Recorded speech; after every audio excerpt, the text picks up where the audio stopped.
Baik, terima kasih atas waktu dan kesempatan yang telah diberikan kepada saya.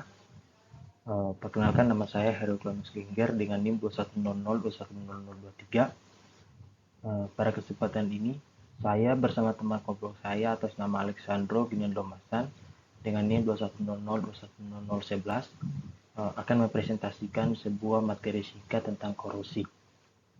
Eh, Sub yang akan saya jelaskan pada kesempatan ini terdiri dari dua jenis korosi, antara lain korosi celah dan korosi selective lessing. Baik, langsung saja. Yang pertama yaitu korosi celah. Korosi celah, korosi yang terjadi pada logam yang berdempetan dengan logam lain, diantaranya ada celah yang dapat menahan kotoran dan air sehingga konsentrasi oksigen atau O2 pada mulut kaya disebanding pada bagian dalam, sehingga bagian dalam lebih anodik dan bagian mulut jadi katodik. Kasus celah.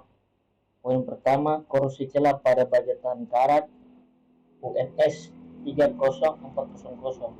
Studi ini mempelajari potensi korosi celah pada baja tahan karat UNS 30400 yang terpapar bakteri reduksi sulfat atau SRB.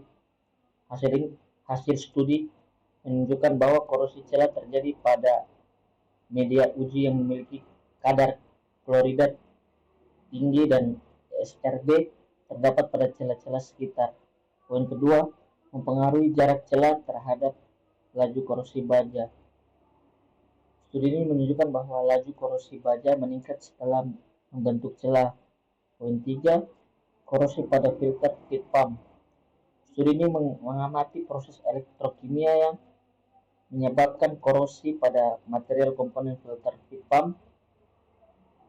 Hasilnya menunjukkan bahwa kerusakan akibat korosi dapat diamati secara visual dengan melihat produk korosi dan patahan.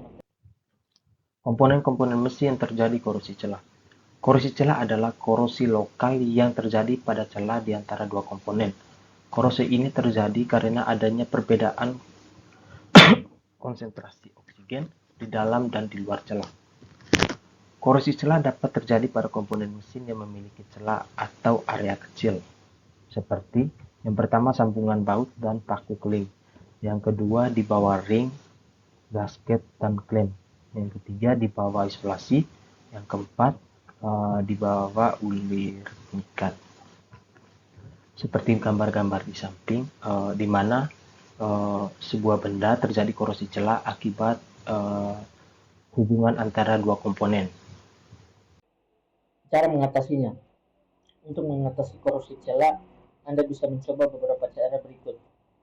Satu, menghilangkan celah kecil mungkin menjebak elektrolit. Dua, menjaga elektrolit mengalir bebas atau pada tingkat yang cukup tinggi. Tiga, menggunakan isolator. Empat, mengeringkan bagian yang basah. Lima, membersihkan kotoran yang ada di antara celah logam. Untuk mencegah korosi pada logam, Anda juga bisa melakukan beberapa cara berikut. Pertama, melapisi permukaan logam dengan bahan pelindung seperti cat, epoksi, krom, coating, powder, atau plastik. Dua, menggunakan pelindung elektrokimia. Ilustrasi teknologi korosi dan pelapisan. Contoh sebagai ilustrasi berikutnya ada di sebelah kanan.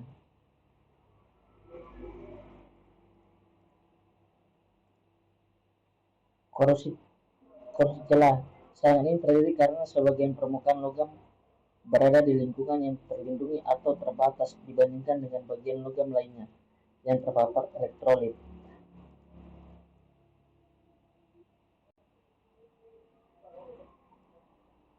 Awalnya proses anoda dan katoda terjadi di seluruh permukaan logam. Karena oksigen digunakan di dekat permukaan, lebih banyak oksigen berdifusi masuk dari elektrolit dan sekitarnya.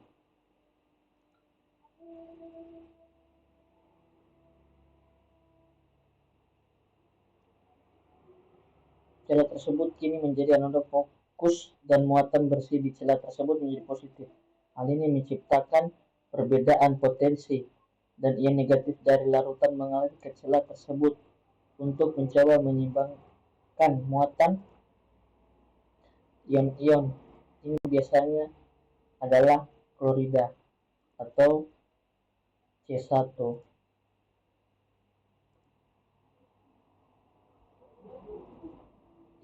Ion klorida mendorong terjadinya korosi dan juga membentuk kompleks dengan ion logam yang bereaksi. Dengan ini, air untuk menghasilkan asam. Asam yang dikombinasikan dengan ion klorida mendorong tegangan lebih lanjut pada logam. Ini dikenal sebagai proses autokatalit.